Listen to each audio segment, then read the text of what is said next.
Hello there, good morning. Welcome to another edition of Knocks to Nuggets. My name is Oluwa Yomiute, and it's such a joy to come your way this beautiful Monday morning. I'm so glad I could make it into the studio today, and that's just because God has given us grace to be alive, and we never take that for granted. Every time you see the dawn of a new day, just please say thank you, Lord, because it's not by power, it's not by might, it's simply grace that you are alive today. A big shout out to every single person joining me live. Thank you so much. I don't take it for granted. Please spread the word, share the link with somebody. Let somebody out there connect and let's have fun together today. And for everyone that will watch thereafter, I do not take it for granted. Again, like I would say, please like the video, share it. Let somebody out there know about Knocks to Nuggets. It's just a privilege to be your host, but together we win. Thank you so much for all you do to spread the word concerning this channel. And today, so for the last 3, 4 weeks, we talked about while you wait, the waiting period. And we had two amazing ladies come into the studio to share their story, one about waiting for the fruit of the womb, and the other about waiting to get married. And we realized that the principle is just the same. It's not about what you are waiting for, it's about how you wait. You can wait in tears, you can wait murmuring, you can wait complaining, you can wait, have not holding a pity party. You are still waiting, but you can wait cheerful. You can wait prayerful. You can wait hopeful. You can wait with a knowing that this too shall pass and your dream will come to pass. It's all about your choice, and it's all about the attitude you have in the time of waiting. Remember, your attitude determines your altitude. So never let anything cower you. Never let anything cause you to bow your head in shame. You are above, you're a winner, you are successful, and all things work together for good for you. Settle that in your heart. God loves you, God cares for you, and is working it out. So talking about God loving you, caring for you, and loving and working it out. Today I want to talk to you about the owner's manual. The manufacturer's manual. Sorry, not the owner's manual. The manufacturer's manual. Now, I said that I was talking about owner's manual because really in my head I was asking myself, what really is the difference? It's the manufacturer's manual. But the moment you buy that equipment and you pick that manual, it becomes your manual. It becomes the owner's manual. Yes, it's written by the manufacturer, but it's for you. So the owner's manual.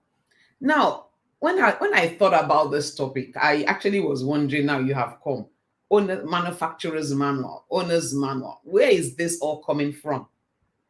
And I began to ask myself, what's the purpose of a manufacturer's manual?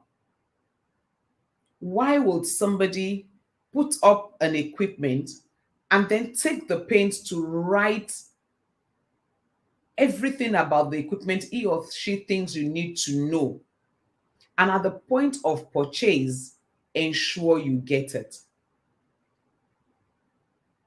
Sometimes they realize that because some people might be buying a second hand, a fairly used one or something, and the first user might not have preserved the manual, then they put the manual online, that you can go to that page on the internet, find out that equipment, the model, the year, everything, and find the manual.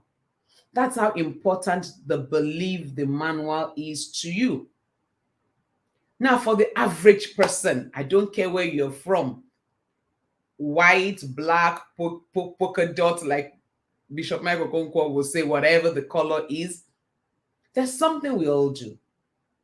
Majority, we never bother to look at the manual. Trust me, we don't. We buy something, we've used something similar, and we think we know how this works, and then we put it to use the same way. Something happened to me recently. I got something that was wireless charging. Now, I had a similar thing before that was also wireless charging.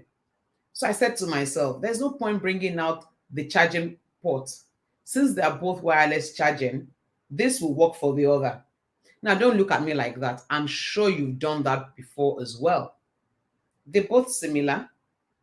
The charging ports look the same. Why bring out another charger and litter the whole place?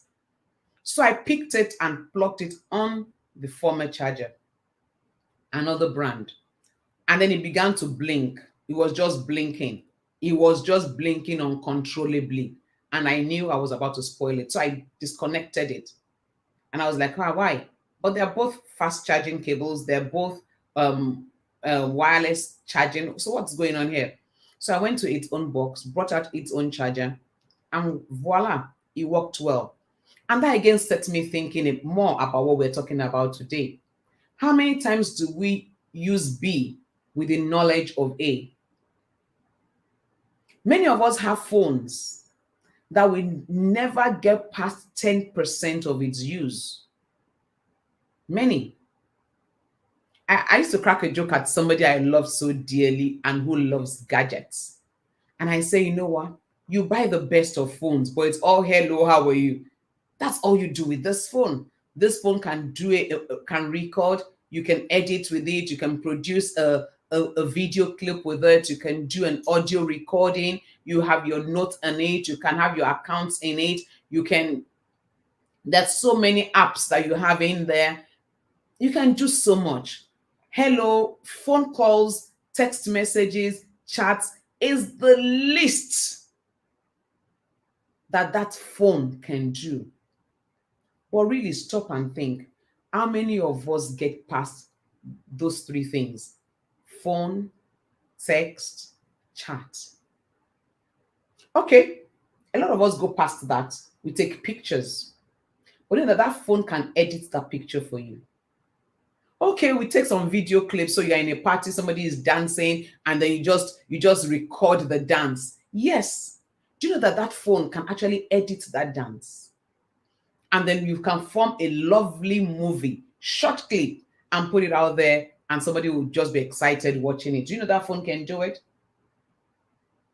That phone has a notepad. Do you realize that you can take so many notes on that phone?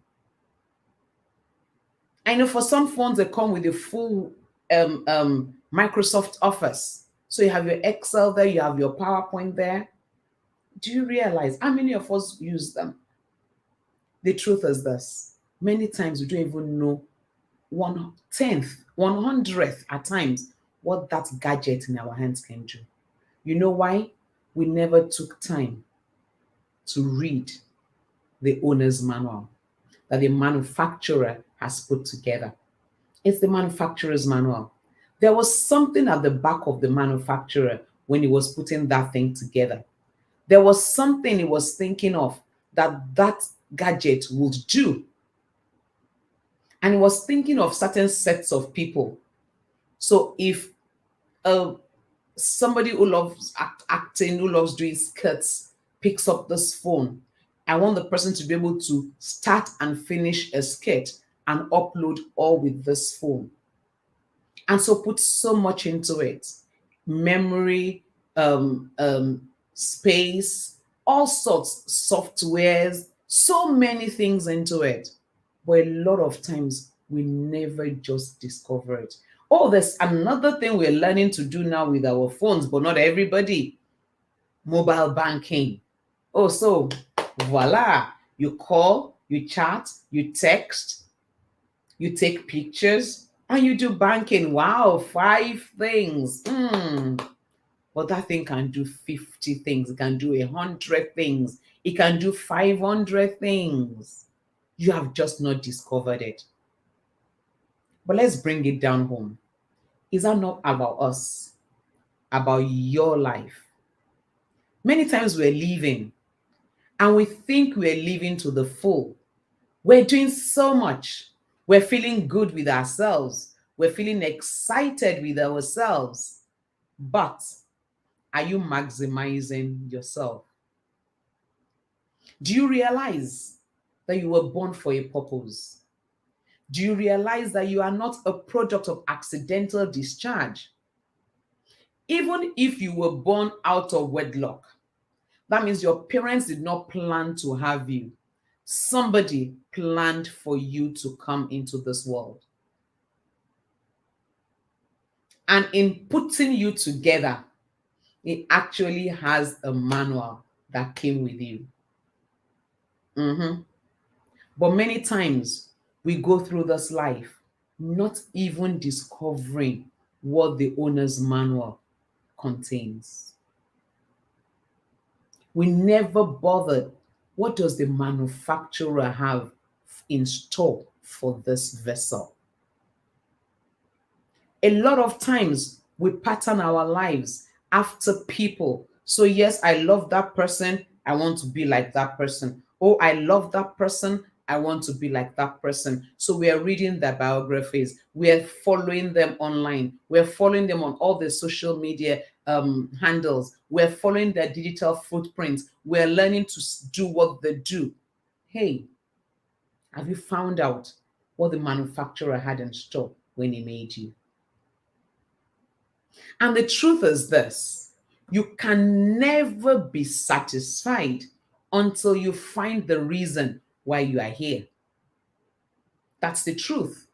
No matter how much you try, take all the things that can keep you high, you can never be satisfied until you discover why you are here.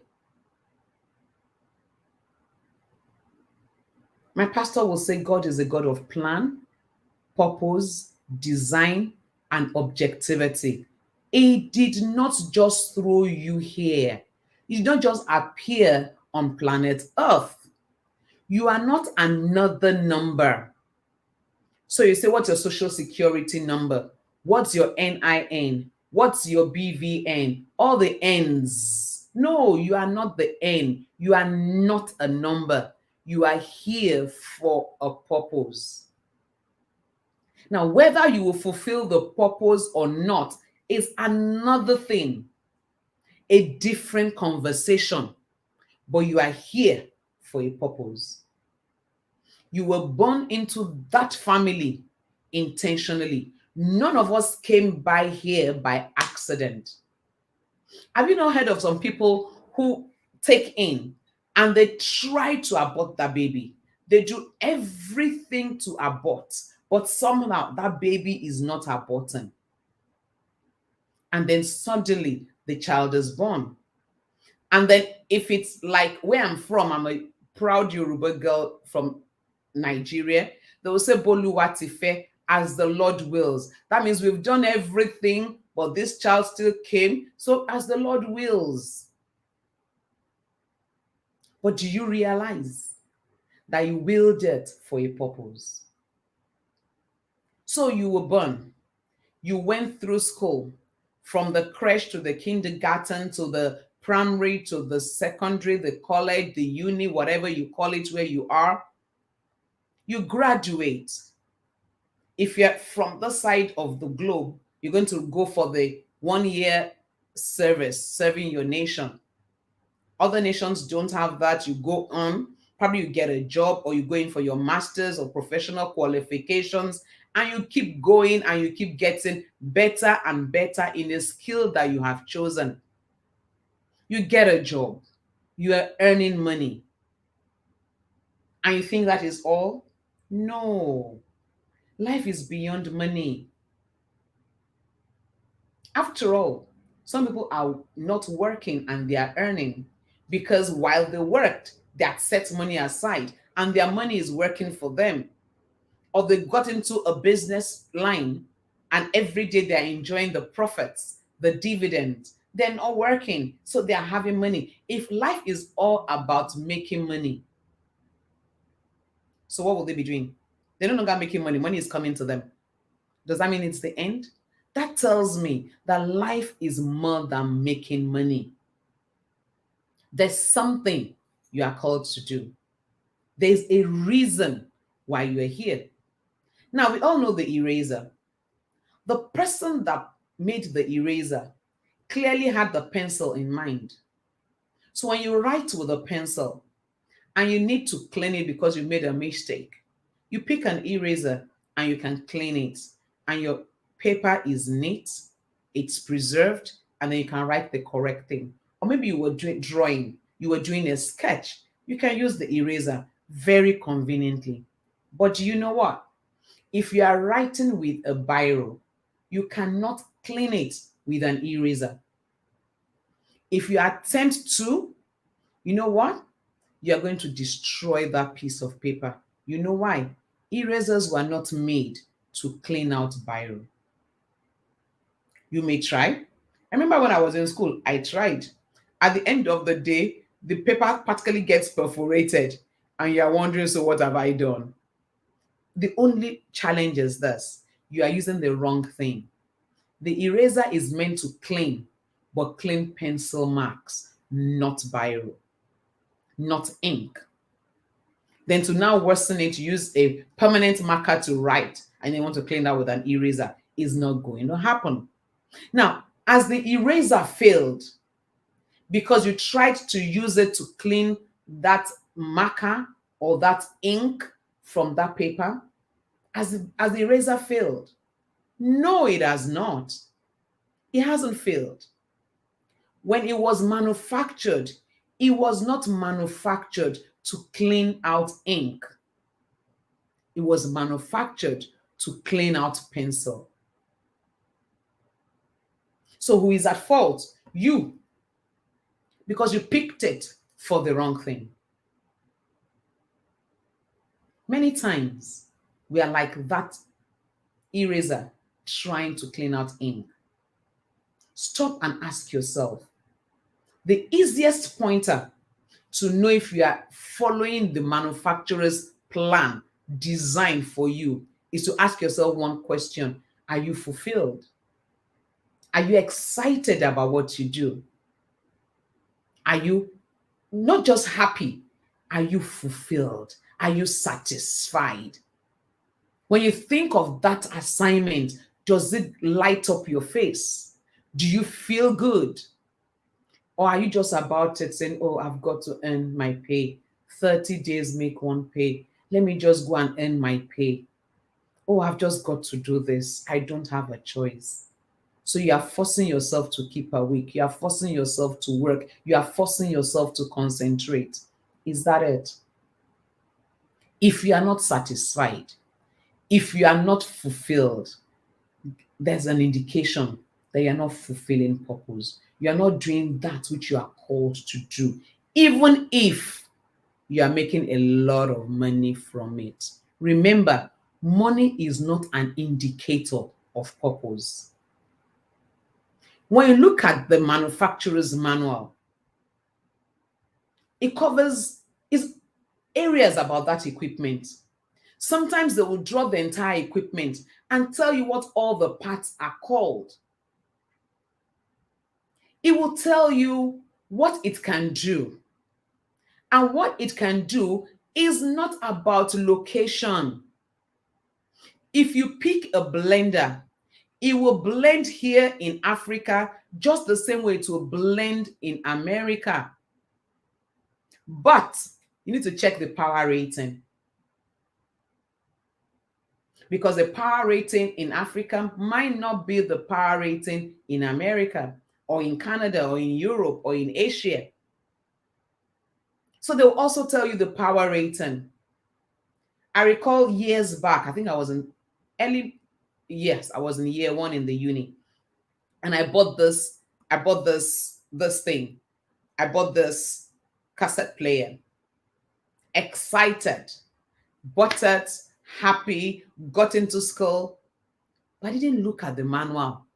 The manufacturer had a manual that told me first the name of that thing. Two, the power rating. I didn't bother.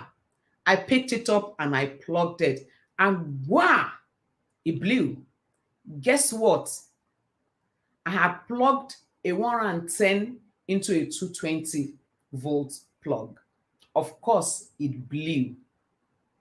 And I never enjoyed it for one day. Why? I used the wrong thing. Is the manufacturer at fault? No.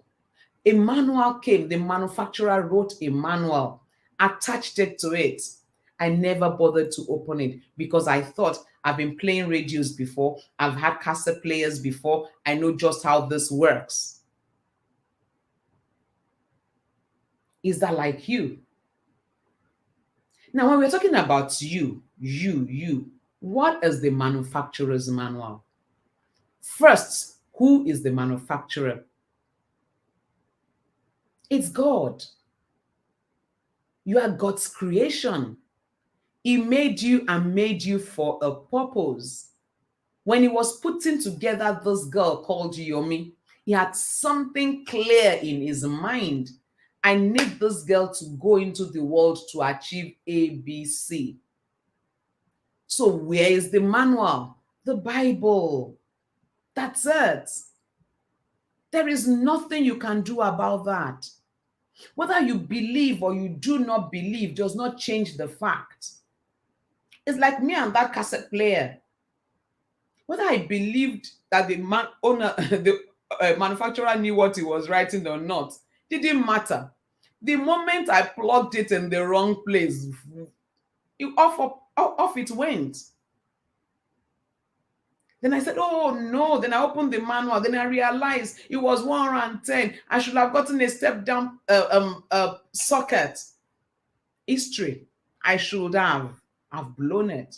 If I'd taken time to look at the manual, I would have discovered that. The same with you. So if you think the Bible is a history book, hello, fact check, it's not. If you think the Bible is a story book, hello, fact check, it's not. It's all about you. If you choose to read the Bible with an open mind, you will find you in the Bible. There's something about you. There's something God is particular about when he made you. There's something he wanted to be done on earth when he made you. I know the truth is this, until you discover it and you begin to live it, you are denying us of something beautiful you are expected to contribute to this world. Somebody once said that the grave is the richest part of the world because right there are unfulfilled dreams, are talents unused, are skills unnurtured. That right there in the grave is all shades of wealth, of human capital never tapped into. And another said that when he heard that, he decided that he was going to die empty, that his grave was going to be the poorest, that no dream, no desire, nothing in the mind of God concerning him will be left undone by the time he's going into the grave. Now, that is a decision. What's yours? The manufacturer has made you. He has put you together for a purpose. Everything about you, your height, your weight, your color, everything about you, even your mannerism, it's all about something. There's something he wants fulfilled. If you're that outgoing person, it's for a purpose. If you're like me, quiet and reserved, it's for a purpose.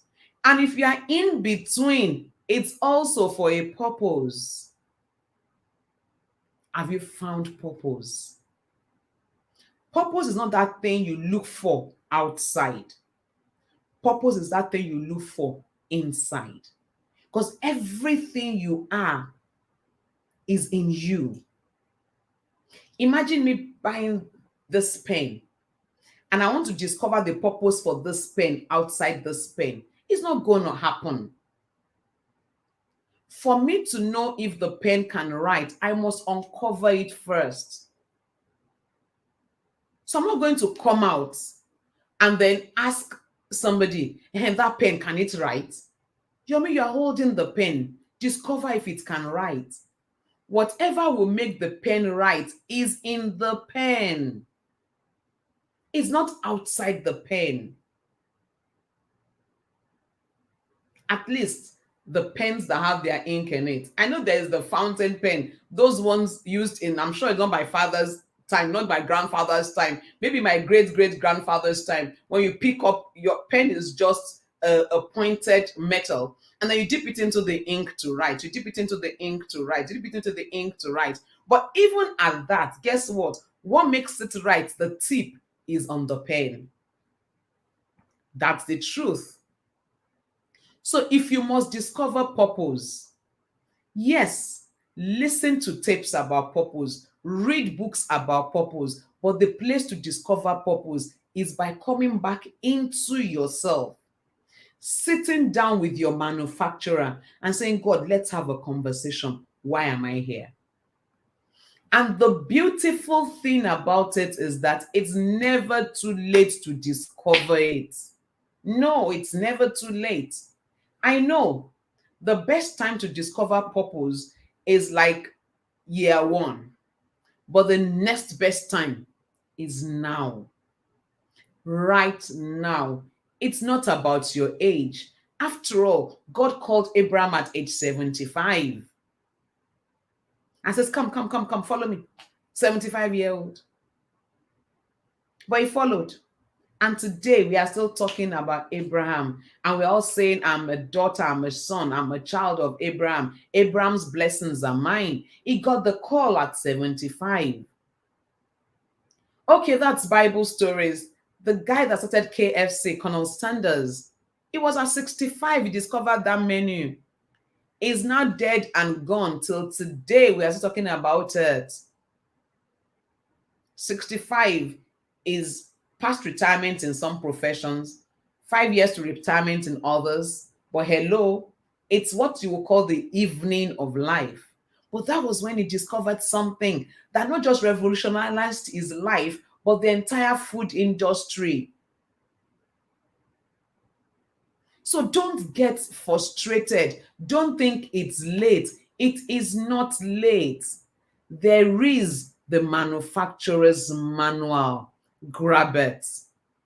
Sit down and thank God for the various translations. You don't need to go to the King James, thou art who art, thus saith, or the saith, doeth, didst. No, you can read it in the basic English. You can read it in Message, in New Living, different translations, the English that appeals to you the most. But you know what? You need to get a hold of it.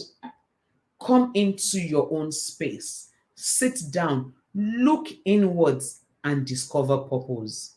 The day you discover purpose is the day you start living. So in this month of October, I want to challenge you. Let's get a hold of the manufacturer's manual. Let's discover ourselves. Let's discover our purpose. Let's discover what to be doing in this last quarter. And let's make it count. Trust me, there's so much God has in store for you. Eyes have not seen, ears have not heard. It has not even entered the heart of man what God is set to do with you, in you, and for you. I'm celebrating you in advance because I know your best days have just begun and it's getting better and better and better. And so until I see you next week, never forget it. You are born for a purpose. Discover purpose, live purpose, and be satisfied. And if you can think it, you can be it, and you can have it. And as always, together we win. Thank you so much, everyone, for joining me. And for those that will be watching thereafter, I just say a big thank you for your share of your time. Never forget to like the video, share it, let somebody out there know that there is something called Knocks to Nuggets. and see you next week, still in the month of October, enjoying the goodness of God, because October will answer to you. And never forget it, together we win. God bless you. Enjoy the rest of the day. Bye for now.